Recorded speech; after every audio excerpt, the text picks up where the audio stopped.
In this video, more than anything, I wanted to share a personal story. Perhaps it's something that you'd like to listen to, perhaps it's not. I'm going to share some deep thoughts and some deep things that's been going on, and just so you guys can get a little bit better understanding about how everything comes together, how this channel came together, how the YouTube stuff, how the video things, how the Revive stuff. So that way you're not really wondering how everything comes in the mix. I know it can be a little confusing, and after speaking to you guys at the event on Friday, I also want to cover a pretty important topic that I feel was the one that was most talked about. And we talked about a lot of different resources and different things that you can do for a business. But in this video, I just want to touch upon one that we really feel impacted everybody there, and I believe is going to help them take their business to the next level as well. And that topic of conversation, what it ended up being was purpose, and more than anything, life's purpose. And how your purpose here can directly impact what you create, what you do, and how hard you're really hustling. All right, so it all comes down to that main topic that I really want to touch up on. And like I said, I want to share a personal story, and in the way, you guys might be able to connect a little bit with what I say. Now, the main thing about purpose is that you always have people talking about it, like, what's your life purpose? What's this purpose? Like, what's your purpose? What are you here on earth to do? There's so much conversations around purpose itself that it could be drowned out, and it's really hard and really easy to pretty much lose track and sight of what that means. So for many of us, it takes years, months. For many of us it takes years, and for a lot of us it continues to be something that we search for, that we strive for, and that we try to find. And it's okay that it doesn't come that easy, because your life purpose isn't meant to be easy. It's meant to be something that you find along the way, along with your experiences, whether good or bad. And whether you bump your head a few times, and in those mistakes you start to learn what your purpose is. More than anything, it's going to take you years to find.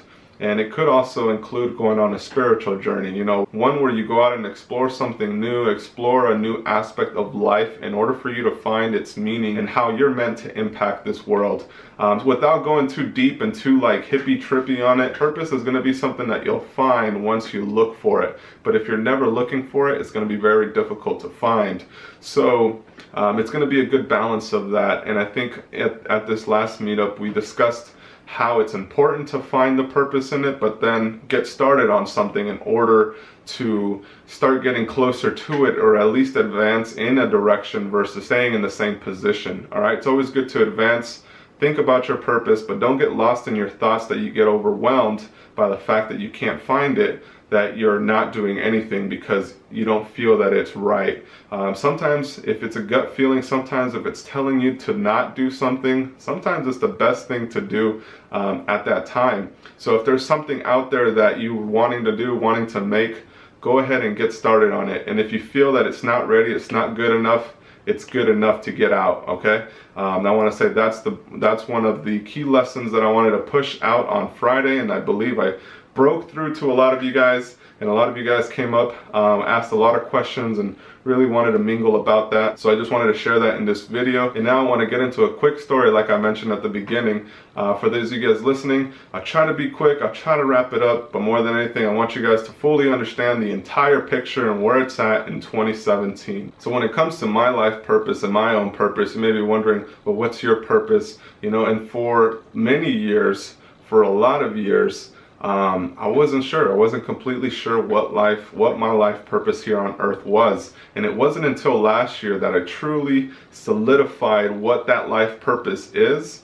And I started to create and surround and build around what my purpose was. All right, but it wasn't until 2016 that I truly started seeing it and I started working towards it. Before that, I did a lot of stuff, so I just want to tell you guys a little bit of. So growing up, when I was a teenager, when I was in high school or middle school, I always wanted to be a paramedic, or I wanted to be in the Army. I wanted to help people that were injured, or help this country, or help just be there for people. I've always wanted to help. So when I was in high school, I started really getting more into the police side of things. I did like an Explorer type of program where they take a lot of high school students and they put them in through like a police type of training.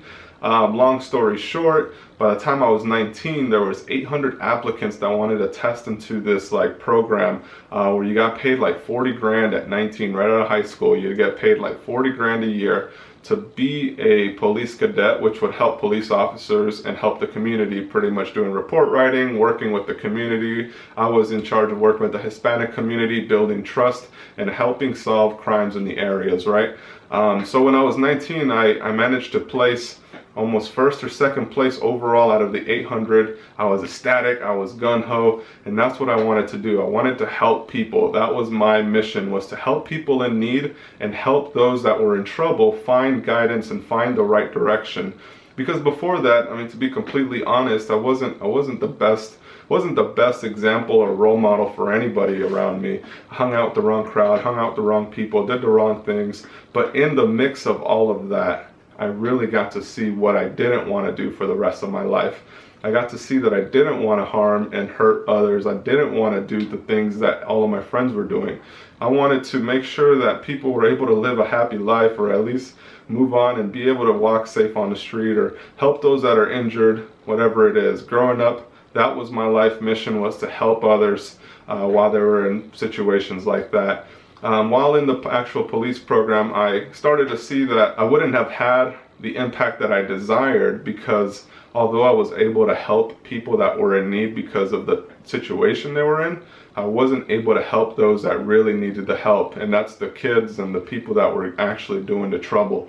There was no way for me to really reach out to them and impact them, so I decided to leave that all behind and get right into business school, where I started to really, my whole idea with starting a business and getting into the business school was to either start a nonprofit or to start a business that would directly impact the communities that we operated in. That's where the idea of a backpack came to be. Like, to me, a backpack symbolized progress. It symbolized bettering a future. Like, when you have a backpack going to school, that means you're trying to do something a little better. When you have a backpack and you're going out, that means you're in transit and you're carrying the things that's important. So to me, a backpack symbolized a lot, and I had all these ideas about backpacks like from high school. So to me, it made a perfect sense to want to start a backpack industry. So my main goal with starting this business was to help impact the youth, the kids that were directly wearing it, partnering with organizations so we could be able to help those in need, the underprivileged communities, for them to be able to be connected to resources and things that they desired in order to be a better leader in the future. And that was my ultimate goal back in 2009 when I started it, and I left Metro and I started right into business, and I wanted to help people. And that's always been my biggest thing. So I started the whole business, I pretty much figured, hey, I'm 19, 20 years old right now, had some money saved up from the job. I put my money into that to invest into the materials, the manufacturing, and we created our first design ourselves of that bag, and we launched it. It was the happiest time of my life. I don't know if I could explain that to you guys, but being able to create something from like something that we had as a drawing to create into an actual product was like my proudest moment. I think that's still my biggest accomplishment to this day. And I say that because, like, although we're doing a lot of cool stuff and we're creating a lot of cool things now, like that initial thing that I set my mind to and like actually created has till this day been something that I cherish a lot. And it's just so awesome to see. And I'm sure once you guys are getting started, or as you're starting and creating something, don't be afraid to look back and see how far you've come. So that was definitely a highlight of my moment. I put everything into it. People were pretty much saying like, why are you leaving the department? You're making 40 grand a year. You could be making 80 grand by the time you're 25, blah, blah, blah, all these numbers and statistics. And at the end of the day, for me, it wasn't for the money. It was truly to impact lives. That was my mission from the jump, from getting into that program, from working with other people. It's always about that. All right, so it didn't make sense for me to stay. I wanted to start something new, so I went out on a limb, got started earlier, and that's really where it all began. So during that time of beginning and starting my own company, I was also going full-time to college. So I was doing the community college of Southern Nevada, and I was also actually employed by the Small Business Administration. It was like a subchapter of that called the Americas SBDC. So in the Small Business Administration, what we ended up doing is we opened up the first chapter of America Small Business Centers here in Las Vegas. At this time I was 21 or 22, and we were the first in charge of helping small businesses start and expand here in Nevada. And this was during like the height of the recession, so everything was pretty bad. We were tasked, it was a free service that the government paid for, and we would reach out to businesses, help them with social media, their marketing, their business plans, licensing, you name it, I was involved with it. And that was about from being 20, 21 in the mix of everything, guys. So like when I say prioritize, I mean like I've been juggling multiple things forever, and up until now I finally narrowed it down to like just 2 things. So it's freaking amazing. But in the mix of it, I was literally in the mix of working with hundreds of businesses over a span of 4 years that I was employed with them. And my job was directly impacted on the online marketing side of things and on the licensing. So I did everything from starting them to marketing them to growing them to getting customers in through the doors to getting designs printed on apparel to getting, you name it, I was working on it. Like that was my job as a college student, as an entrepreneur. I was learning a lot about different industries.